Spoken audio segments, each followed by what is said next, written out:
Hey everybody, today seems like a good time to take an updated look at what's going on in Minnesota. This poll has Harris up by 5 points. It's not a swing state, so we're going to come back to that at the end. And we're going to try to quickly go through this swing state polling we've got from Redfield and Wilton Strategies. They've got a whopping 9 states in this poll. It's the usual battlegrounds, plus Florida and also Minnesota in this one as well. And the combined total sample size in this poll was almost 9,800. So let's see what they've got. It says Harris and Trump are tied in several of these states: Arizona, Nevada, Pennsylvania, and Wisconsin. All of those dead even at 47, except for Nevada, that's tied at 45. In the other states, Harris is up by 1 in Michigan, 46 to 45. In Minnesota, she's up 6, 50 to 44. Trump leads in Florida by 5, 50 to 45. Georgia by 2, 48 to 46. And North Carolina by 1 point, 48 to 47. Since their previous poll, Harris has lost her lead in Wisconsin and North Carolina, while Trump has lost his in Arizona and Nevada. So Florida is the redder state, Minnesota is the bluer state, and those margins are a lot closer to being outside the margin of error. They've got the entire table right here. In these top lines, nothing really seems too unbelievable except for Georgia being a little bit redder than North Carolina. It's only by 1 point, but in the end, if anything, I would expect the Peach State to be a little bit bluer than North Carolina. And as we're winding down September, there's not that many undecideds remaining. Nevada has the most at 8, Michigan with 7, and all the rest are at 4 or less. So just a half a percentage point of late breakers going one way or the other.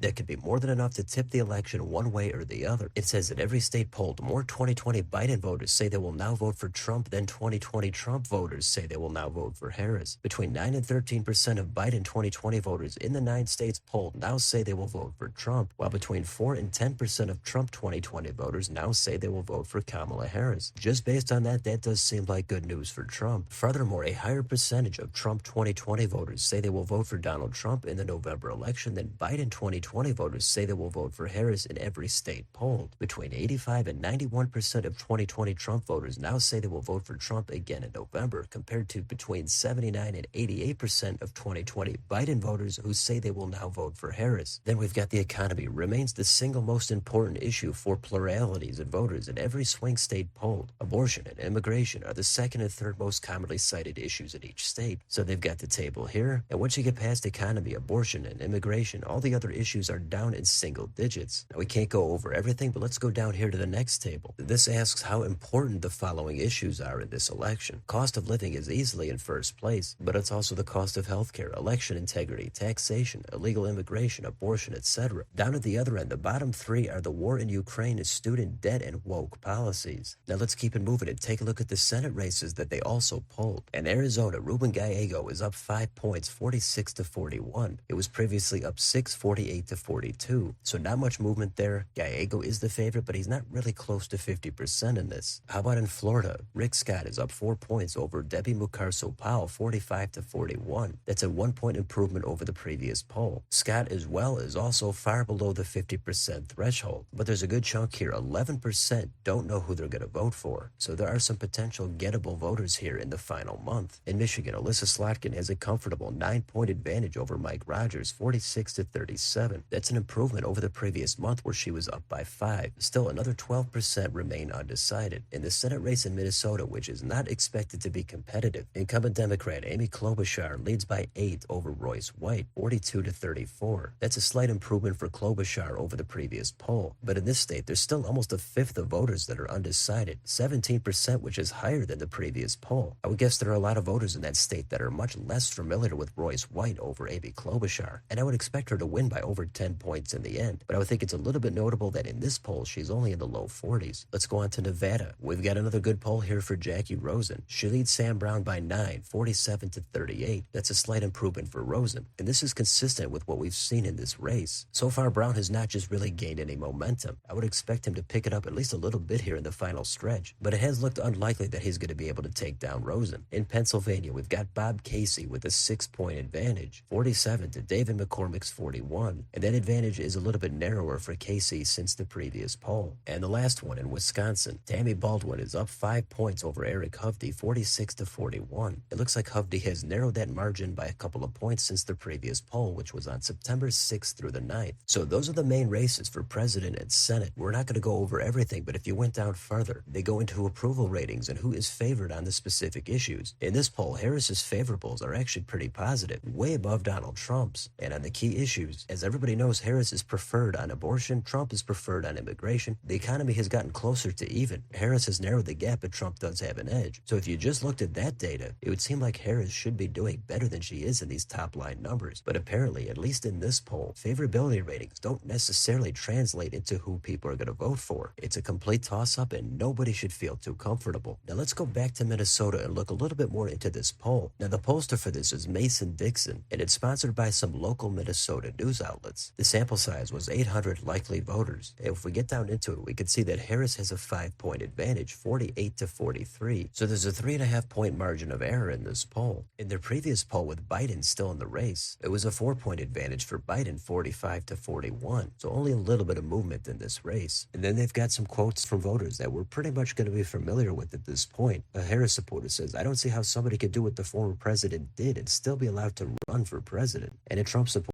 says, "I don't think I'm necessarily a big fan of his personality all the time or his rhetoric or the way he talks to people." Now they also have some favorability ratings here. And this is different than the previous poll we just looked at for Redfield and Wilton. Here Trump's favorable is 46 with 53 going unfavorable. Harris is marginally better at 47 and 51. And then they remind us that Trump lost Minnesota to Hillary Clinton by just over a percentage point in 2016 and to Biden by about 7 in 2020. And then they mention there are clear divides on gender, education, geographic and racial lines. Likely voters in Hennepin and Ramsey counties, that's where the Twin Cities are, preferred Harris 3-2 over Trump. The former president led Harris by a small margin in the suburbs surrounding those two counties. I would think if Trump is leading in those suburbs, that would be impressive. And Trump was also favored in rural Minnesota, albeit by a smaller margin than Harris enjoyed in Hennepin and Ramsey counties. So if Trump is leading in the rurals and even in the suburbs, but Harris is still going to win the state by 5 because of Hennepin and Ramsey, that to me means that those red rural counties, they continue to not be as red as many other counties in nearby Rust Belt states, Wisconsin, Minnesota, and Pennsylvania. Then we've got more partisan quotes. This voter mentions they like Trump's rhetoric around draining the swamp and immigration. And then a Harris supporter says the Democrats have sent the economy in the right direction and they're not a fan of tariffs. So even though it's regarded as a blue state and they haven't supported a Republican for president since back in 1972, there's still a ton of polarization here. I think it's easy to say that if Trump ever flipped the state or even got very close, he probably would have already swept through all the other battleground states rather comfortably. Now the good thing about this poll is they have the crosstabs ready to see right here down below, and they start off with the favorability ratings for Trump. You can see in northern and southern Minnesota he's above water by about 10 points. It's close to even in the suburbs, but in Hennepin and Ramsey he's underwater by 27. And the big gender divide is with men 57 favorable, 42 unfavorable, women only 37 favorable, 63 unfavorable. How about independents? 48 favorable, 51 unfavorable. No college degree, 52 favorable, 47 unfavorable. College grads, 39 favorable, 60 unfavorable. White voters are dead even, 49 favorable and unfavorable. Non-white voters, only 22 favorable and a big 78 unfavorable. Now if we look at the same thing for Harris, here a lot of these look like they're the mirror image of Trump's. In Hennepin and Ramsey, she's 62 favorable, 37 unfavorable. The suburbs, she's underwater by 11, 44 to 55. And in northern and southern Minnesota, her favorables are in the high 30s and unfavorables in the high 50s. And there's that big gender divide again, with men 37 favorable, 61 unfavorable. Women 57 favorable, 41 unfavorable. Independent or other voters 41 favorable, 57 unfavorable. Actually, even 8% of DFL or Democratic voters say unfavorable. That actually seems a little bit high to me. No college degree are 43 favorable, 55 unfavorable. College grads 53 favorable, 46 unfavorable. White voters 44 favorable, 54 unfavorable. And non-white voters 72 favorable, 27 unfavorable. And finally, we've got the crosstabs for the voter preference. Outside of Hennepin and Ramsey, Trump leads by 5, 48 to 43. And for reference, in Hennepin and Ramsey, Biden cleared 70% in those two counties in 2020. In this poll at the moment, we're looking at 64%. Independent voters are split, but just barely tilting toward Trump at 43 to 41. So we're not going to cover everything. You can see it all here. The very last one here at the bottom asks about voter enthusiasm. For very enthusiastic, Harris is at 79. Trump is at 73. So a slight advantage there for Harris on the extreme enthusiasm. It's unclear how much of a boost Harris's running mate, Governor Tim Walz, is going to add. It would be stunning for me if she does not win the state by at least a couple of points. I would guess if she has a good night and the late breakers voters move in her direction, then you might be looking at a 10-point margin. So that's Minnesota. And if you want a little bit more background about this pollster, we could pull up the old 538 data on Mason-Dixon. And their rating is an A-,